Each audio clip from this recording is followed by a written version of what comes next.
to prompt more information that comes out of you. And number one is that we don't hire just to fill roles. We hire to solve problems. So if there isn't a problem that you can diagnose, then there shouldn't be a role that we're hiring for this non-existent problem. Ultimately, what you end up doing, and I'll get into this further in a little bit, but you end up bringing somebody on that ultimately has no purpose on the team. And that is shitty for both parties. Another one is that a bad hire doesn't just slow you down, it massively slows you down. It takes months to recover, and you lose a ton of money in the process. And so what we're gonna do in a little bit is we're gonna walk through my entire hiring funnel. And I really encourage you, pay close attention during this section, because what we talked about, brand, content, that's super important. But mistakes made on hiring your team are gonna cost you hundreds of thousands of dollars and are gonna become a massive headache. And ultimately, it causes a lot of people to write off this whole team thing. I'm just gonna do it myself with one other person. That's not the way that we wanna do this. But we wanna do it correctly from the start so that we build the correct foundation. And lastly, the best teams aren't built overnight. They require patience, intention, and investment in people who align with the desired outcome and the brands that you are building.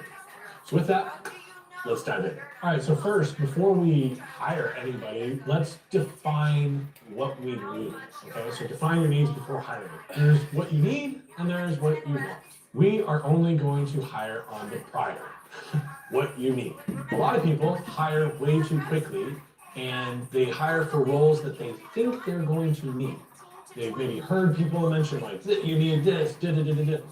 And what they don't do is they don't hire based on constraints. What you want to do is look at your process and what is causing the biggest constraint. For example, before we dive into this, if you are filming a bunch of content, but nothing's getting edited, there is a very clear and obvious constraint. It's editing. So what would you hire? An editor. If, on the other hand, you're always getting videos done in post-production, but you don't have enough in the pipeline, so the editor is sitting there twiddling their thumbs, being like, what the fuck do I do? Maybe you hire a videographer or a content strategist that can help you ideate and come up with new ideas to film. We are hiring based on problems and constraints we have in the process, not off of some random perceived idea of what we should have on the team. Now, to avoid making the mistake of hiring just what you want or what you think you need versus hiring off of problems you have, ask yourself these 3 questions. What tasks are taking the most amount of time away from high value work? Okay, so an example of this is if you're a content strategist, but spend 50% of your time editing videos, you might need an editor. That's probably not the best use of your time and skills, okay? Because ultimately, you were hired to be the strategist. And if you're splitting your time, sure, in the beginning, you're gonna have to do that as you're building the team. But eventually we get to a point where we're gonna want to specialize. And so if you are finding that you were hired or you hired someone for a very specific role and they're fulfilling multiple roles, the way to scale up or improve efficiency is to hire somebody to do that role. In this case, hiring an editor to relieve time for your content strategist. Question number 2, what's slowing down execution? And I hit it already at the top, but I'm gonna hammer it again because it's really important. If you're finding that you're filming all of this content and then it's just not going out, it's not getting done, you need to hire an editor. If you are always ready to film, always ready to edit, but you're sitting there twiddling your thumbs not knowing what the fuck to actually film, then a content strategist or ideation strategist, whatever you want to call them, that is going to be the critical role to bring into your team. Whatever the bottleneck and constraint is, that is what you want to hire around. This is how we actually scale rapidly. And the last question you're going to ask yourself is, what content opportunities are currently being missed due to lack of resources? So, for example, if we identify that YouTube is your #1 most important platform and you're posting 1 video a month and your goal is to get to 2, but the current bandwidth of the team only allows for 1, well then we're going to go up to the question above and we're going to find out which part of the process is our constraint. And then we are going to hire for that. Ultimately, it's all boiling down to hiring around the problem, the bottleneck, the constraint that you have on the team. This is how we're going to scale fast.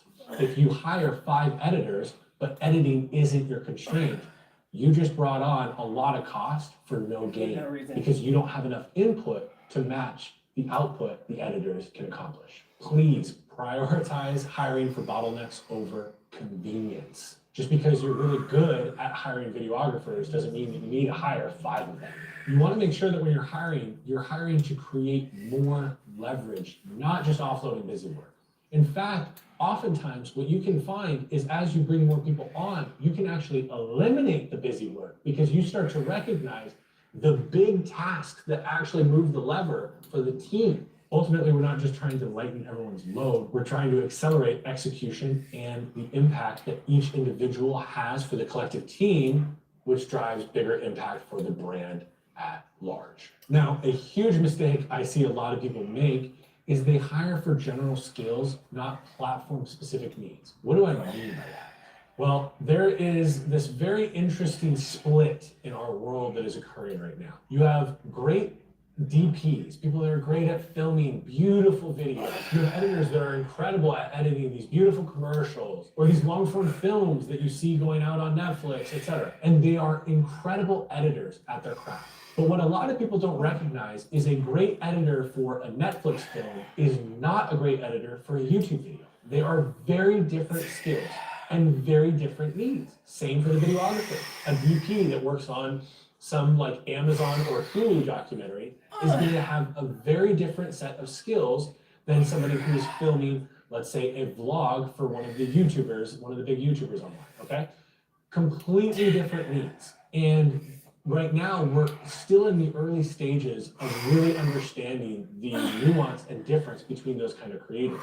And so what you get a lot of times is people hiring somebody who is a great graphic designer and they make amazing brochures. They're so good at designing your logo, your website, but they fucking suck at YouTube thumbnails because it is a totally different skill set. And so what we want to do is identify what are the platforms that you are focusing on, which we've already done. And once we've done that, then we want to build the team around those specific needs. If you're not doing a lot of graphic design work, brochures, business cards, flyers, website updates, then you don't need a traditional graphic designer. If all they're doing is YouTube thumbnails, then actually typically those individuals do not have a traditional graphic design background because a lot of YouTube thumbnail best practices slap in the face of traditional graphic design best practices. Now, another version of this is this is the funniest one. People will be like, all right, we're going to post some content on social media, so we're going to hire a social media manager. This is the fucking worst thing in the world. If they're a generalist, if they are great at all of the platforms, they suck at all of the platforms. The reality is in 2025, there are oh God, what the fuck? Somebody's Earth, I would say less than somebody's 0.0001% working out. Oh Lord! At master level, all of the different platforms. What are we gonna do? Possible. They're evolving all the time. And so what you're going to actually find that you want is you want channel-specific managers, not a social media manager. So instead of hiring a social media manager that oversees all your different platforms, maybe what you're going to do is in the beginning, because you can't afford to hire a manager for all Noah. the platforms. You have nothing better to do than to sit and watch someone that is you feel hideous to work out. Oh Lord. So that they have a greater understanding than you do of how YouTube works, or Instagram, or LinkedIn. Aw, thanks. Or whatever the new one in 2026 is. Now, I like the attention. If LinkedIn is where the majority of your business results occur, where a lot of conversions happen, where a lot of your customers are, I'm just trying to inspire people. Conversations happen. Well, I would actually. You could be right at home and work out. You don't have to go anywhere. Get you some bands. LinkedIn writer. Figure it out. Like if you look at how we approached content for Ralston in 2025, we started posting on LinkedIn before any other platform. And so we emphasized that. We started working with a LinkedIn writer freelancer. And instead of making video content right away, we actually emphasized that because I had a feeling that that would generate a good amount of leads for our business. See, again, no excuses. We made sure to align. We in 2025. You got plenty of time. These cost $13. So, as an example, instead of hiring a generalist, you might hire a YouTube editor and immediately get 2x the content output. You might then bring on a short form video editor to maximize repurposing that long form content. Ultimately, a lot of the times we're trying to build a scenario where the individual, the talent on camera, isn't spending all the time creating content. So maybe for a while, you have the long form that you're doing, and the editor does that, which that's the output. And then the short form editors are just utilizing that same media, that same footage, and repurposing it, but you're getting 2, 3, 4, 5 times the amount of impressions you would if you were just doing the long form. Then maybe you hire a platform strategist, and notice I'm saying a platform strategist, not social media strategist, because what you want to do is you want to make sure they are specifically tailored to the platforms you're prioritizing. Now, what you might find in the beginning is you need to hire somebody who is a gangster at YouTube, they understand LinkedIn, and they dabble with Instagram. That's fine. But you just want to make sure that they are prioritizing and more proficient in one. The generalist, not what you want. If it's not fucking obvious by now, the key takeaway is always hire for the highest impact content first. Whatever platform you're getting traction on, make sure you hire around that. And whatever platform you're hiring around, hire for whatever the biggest constraint in the process for creating for that platform is. Let me see. So now we've defined what the roles are that we need and why we need them, and we're being very intentional with how we're hiring them and what problems we're trying to solve with these hires. You don't even have a And actually thumbnail. do the hiring. So let's streamline the process. Just like we were defining our needs, we are now going to define the role clearly. One of the biggest mistakes I see people make when they're hiring a creative for their team is just they don't know what they're actually looking for. Maybe they know the role and they know the problem, but then they haven't articulated the specific. Oh, stressed. I was like, Torres. What is that? Confidence pictures high? Making blog content around motorcycles, right? You hire this videographer, you know that you're going to be filming blog content, so you gotta be proficient at that. But you know it's anytime you want to achieve anything, so, okay. You can look, I got weights, I got my bands, forget about it. Make sure you follow my page for inspiring yourself to be healthy, inspiring yourself and others. Like 4 a.m. to 8 a.m. I actually talk to healthcare professionals, but this is personal health and well-being is just as important. You're going to get a lot of people that apply and go through the interview process and waste your time, but are not willing to work within those hours. And so you need to really sit down and clearly articulate what are all the needs, not just the function, not just the subject matter, but also what are the ancillary needs that you have that are unique to you. So a couple of questions you can ask yourself before you start looking for candidates are the following. Is this role about creating, managing, or analyzing? You guys are inspiring me, I appreciate it. An example is that a YouTube editor is creating content, but a content strategist is managing and optimizing distribution. Very key distinction. So we want to make sure we understand what their function, what their role is. It's all right though, we keep going. Are we at the point you gotta be cute. You gotta be cute. Team, in our company, in our brand, where we oh my God, how old are you, 12? Focus on a single platform? Or are we still in the early stage where we need somebody who can work across multiple platforms? Again, from what I said earlier, you want to always make sure that you are hiring. You probably are 12 actually. Specialists. Hi, how are you? You can't hire people that are only going to do one thing. It's just impossible. So you hire a specialist who is willing. Never give up in your life.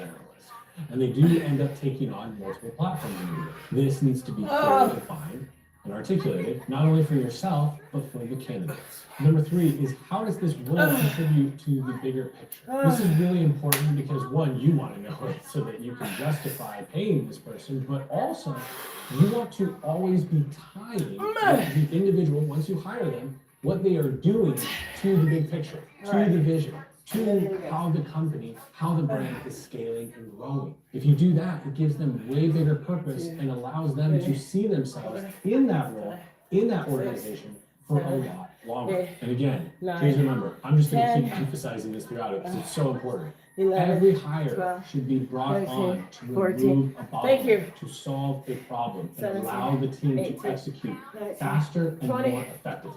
All right, cool. So we've defined what we need, we've defined the role. Now it's time for everybody's favorite activity, which is writing a job description. Now I say that sarcastically, but I actually, for whatever reason, I don't know. I love writing job descriptions. I love the whole hiring process. Interviewing, it's my favorite. But if it's not your favorite, I think this is going to be extremely helpful for you. What do you get with vague job descriptions?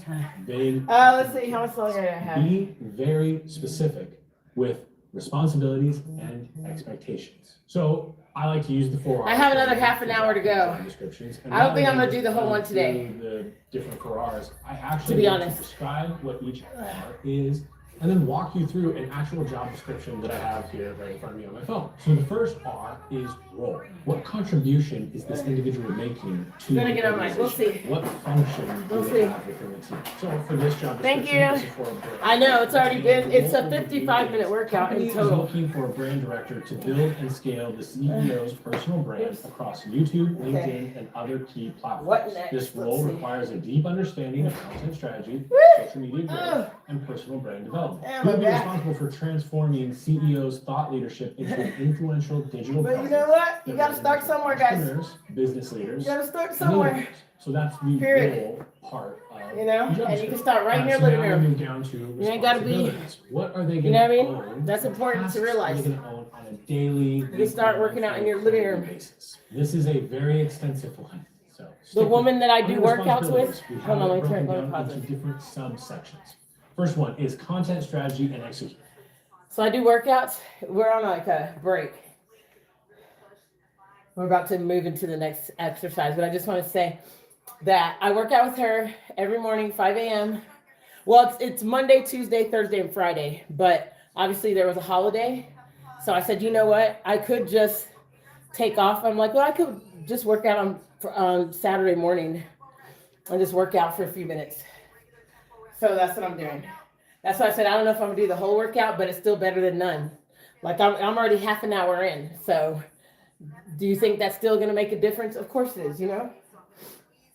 So, yeah. And then I listen to YouTube. I watch YouTube. Thank you. Make sure you like, follow, and share for more inspiration. And I have great content talking about just healthcare, being a caretaker when you're taking care of other people. Thank you so much. Yes, you've done well. Thank you. When you take care of other people and when you're in the service industry, you know, especially as a healthcare provider, you need to take care of yourself. So that's why I'm doing this, you know, because I'm in the service business, and most people are, you know what I mean? But particularly when you're in healthcare, you get to make sure that you're pouring into yourself, you know, and you got to take care of your own personal. Thank you so much. Thank you, Deborah. Thank you. I appreciate that. All right. So, and then I watch stuff about personal branding on YouTube when I'm doing a recording. Usually I do it live with her. No, I'm not a nurse, but I do, but I help healthcare providers to increase their visibility and their confidence so that they can make a big impact in their communities. So, but I've been a caretaker my whole life in some degree, you know, and I've been there when my parents were not, you know, when my father passed away. He was, you know, I had to be at the hospital with him a lot. I had to be, you know, I was there when my grandmother slipped into a diabetic coma because I was there with her at the hospital. I've just, you know, I almost gave my kidney to my uncle. But then I ended up getting, that ended up being an issue, unfortunately. So I've always had health around, you know, I've always seen the consequences of bad health, just to be quite frank. And I realized that, hey, but also my family is very strong. They didn't take care of themselves. But again, you know, in their defense, here in America, you didn't have that. You really didn't have that option. So here in America, we didn't realize that they were poisoning the food. So now my great grandparents, they lived very long. Yes, penthouse. My great grandparents, they lived very long.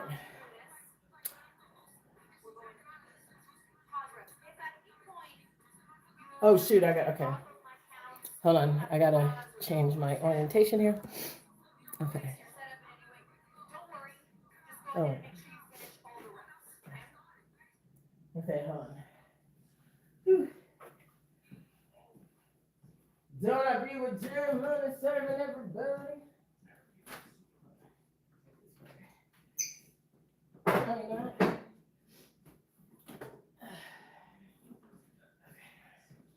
Gotta do this part now.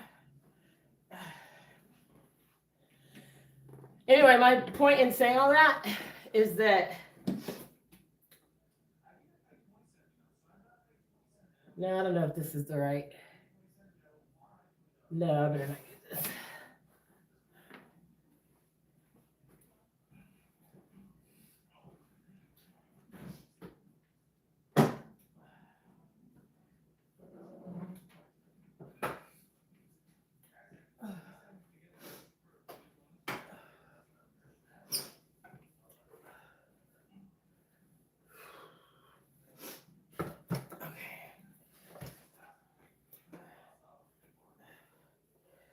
Ooh, extra cheese and broccoli. Okay. All right. Wait. I feel like this is still too high. Hold on. Let me try.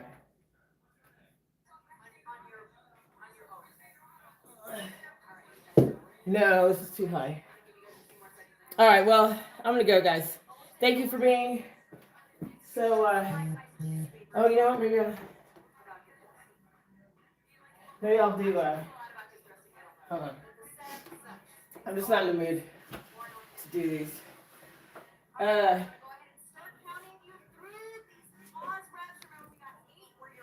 just do this. Okay, no, I'm just gonna do glute bridges instead. So, hold on, lady. What I do with the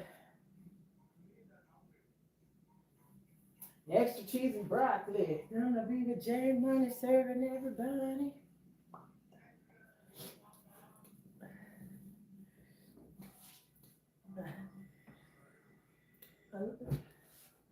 Oh no, I don't know what I did with. Well, ain't that about bitch? I know what I did with the remote. Oh, here it is. The extra cheese and broccoli. Okay, hold on. Don't I be with J Money serving everybody?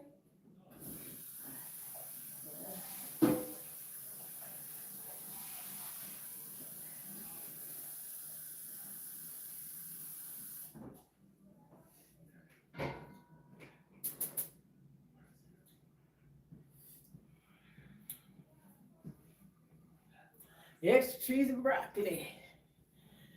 Don't I be with J Money serving everybody? Okay. All right, I'm gonna do glute bridges instead. 3, 2, Oh! and come up. Squeeze. 2, 3. Back down. Up. Squeeze. Lock it Oh, wait. 2. Wait! Back down. What did I just do? Okay, hold on. Dang it, I keep. Hold on. Okay, here we go. Okay. Can I be with J Money serving everybody? Okay. All right, here we go. Back down. Up. Establish and scale the CEO's YouTube presence, leveraging his speeches and interviews to create both long form and short form content. Eventually, building on top of this and developing platform native, platform first YouTube content. Develop and execute a LinkedIn content strategy incorporating a mix of written posts and short form videos derived from existing content. Creative production and management. Oversee the filming and editing process for social content, ensuring high quality production and platform specific optimization. And I think you get the picture here. Like the responsibilities are going very tactical into what they are owning. What are they doing on a daily basis that you expect them to do? Now, the next one is requirements. I think this is pretty obvious and speaks for itself, but essentially this is what are the skills and experience they need or are required in order for them to do this job, to get this role. So again, for this one, I'll read a couple of the requirements, not all of them. One of them is 3+ years of experience growing a personal brand, proven success in scaling reach and engagement. A strong background in filming, editing, and social content production, both short form and long form. Experience managing creatives. Exceptional storytelling skills with the ability to extract and refine high-value insights. So that's requirements. Again, this is just telling them this is what you need to be able to do and have done in your career thus far in order to qualify for this role. And the final R is results. What are the success metrics? So you can take your time at home. What does success look like? What are we expecting them to do and accomplish? Or what are we expecting to have happen based on their responsibilities. Think of it like responsibilities is the input and results is the output of those responsibilities. So on this one, I'll read you a couple. Again, I'm not going to read them all because this is a very heady, extensive one. And this is definitely going to be one of those things that you can download. I'm sure there's already been an icon that popped up. Study it. Fucking duplicate it and use it for yourself if you're hiring a brand director. By all means, use it how you need. Establish the CEO's YouTube channel with consistent long-form uploads and high-performing clips. A minimum of 2 videos per month. All right, see you guys. Scale engagement and follower growth through a mix of written and video content. Posting at least 2 written and 2 video posts per week. We want to make sure that it is